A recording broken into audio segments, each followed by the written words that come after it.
আসসালামু আলাইকুম। আজকে আমরা এসেছি ছাপড়া গ্রাম, রাজশাহীতে। ছাপড়া গ্রামটা বেশ দূরে, রাজশাহীতে একটু বেশি গ্রামের দিকে।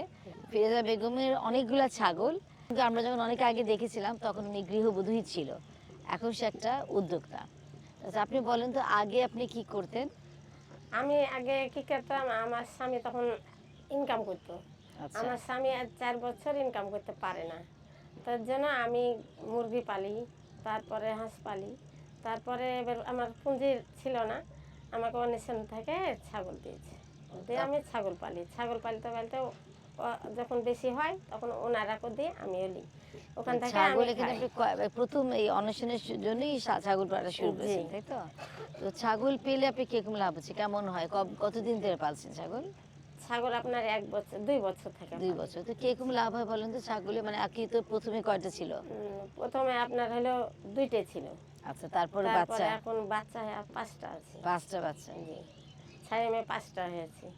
তারপরে ছাগল একটা যদি খাসি হয়, আপনার নিম্ন হলেও 10 কেজি ওজন হলে আপনার 20,000 টাকা, 17-18 হাজার টাকা এরকম দাম আছে।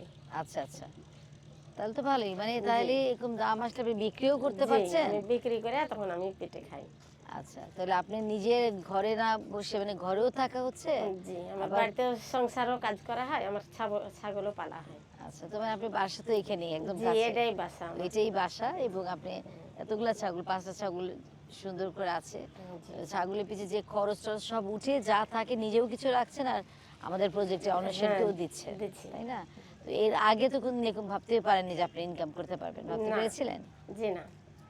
তো যাই হোক, তাহলে আমার মনে হয় যে এই যে ছোট ছোট একটা উদ্যোগ, এরকম একটা উদ্যোক্তা, আশা করবো যে উনি ফিউচারে হয়তো, এখানে 1 বছর হয়েছে মাত্র, এবং ভবিষ্যতে কি প্ল্যান, যেমন ধরেন অনেক হুম, ছাগল কি পালার প্ল্যান আছে? কারণ ছাগল তো প্রতি বছরই কয়টা করে বাচ্চা দেয়? আপনার 2বার করে হয়, 1 বছরে 2বার হয়। তো মাসে মোটামুটি ইনকাম কেমন হয়, কামাই কেমন হয়?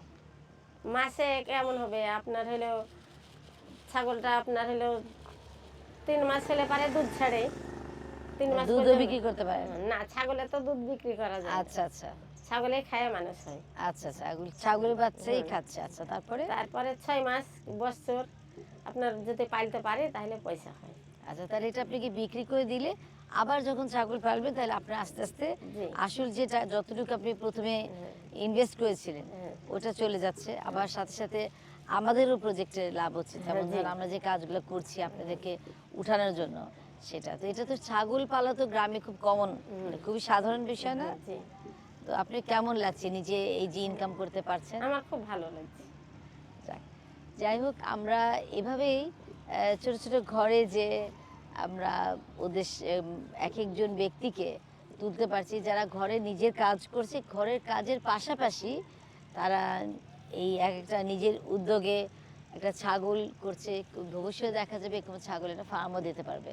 জি, এবং শুধু তাই না, আপনি অন্য মানুষদেরকে তো ছাগল হ্যাঁ, পালার জন্য উৎসাহিত করতে পারবেন, জি। তাই না? এইটাতে আর খরচ কেমন হয় বলেন তো? খরচ আমাদের ধরেন এখন একটু বেশি হয়েছে, কোনো দিকে চড়াই নাই, বাইন্দা খাওয়াইতে হয়েছে, চারা ভুসি আটা ময়দা সব কিনা লাগে। হুম হুম। তারপরে কিরকম খরচ, বেশি না তো মানে? আপনার হলেও 5টা ছাগলে আপনার হলেও 4 কেজি আটা লাগে, ময়দা লাগে। ধরেন 4 কেজি আটার খরচ কত? ধরেন হলেও 120 140 টাকা।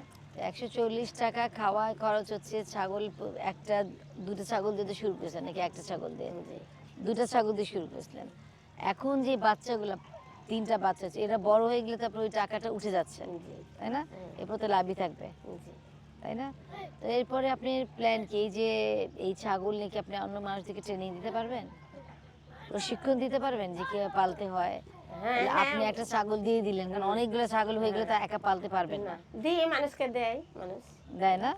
এখানে দিয়েছে মানে আগে তো দিতেন, নিতেন আপনারা হয়তো, এখন তো দিতে পারবেন আপনি জি, নিজেই। হ্যাঁ, আমার হচ্ছে এখন আমি মানুষকে দিতে পারবো। হ্যাঁ, যাই হোক, তাহলে একটা জিনিস কি, একজন উদ্যোক্তা আরো একটা উদ্যোক্তা তৈরি করতে পারবে, এবং এভাবেই কিন্তু আসছে আস্তে আস্তে যেটা হয় যে আশেপাশে গ্রামের যেটা হয় আমাদের অভাবটা দূর হবে, একই সাথে নিজের উদ্যোগে যে নিজের পায়ে দাঁড়ানোর যে ক্ষমতা সেটাও তৈরি হবে। জি, তো ভালো লাগলো ফিরোজা আপার সাথে কথা বলে।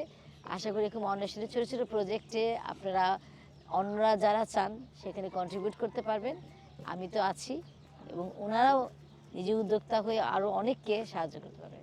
জি। তো ভালো থেকেন, সবাই ভালো থেকেন, সুস্থ থাকেন। খোদা হাফেজ।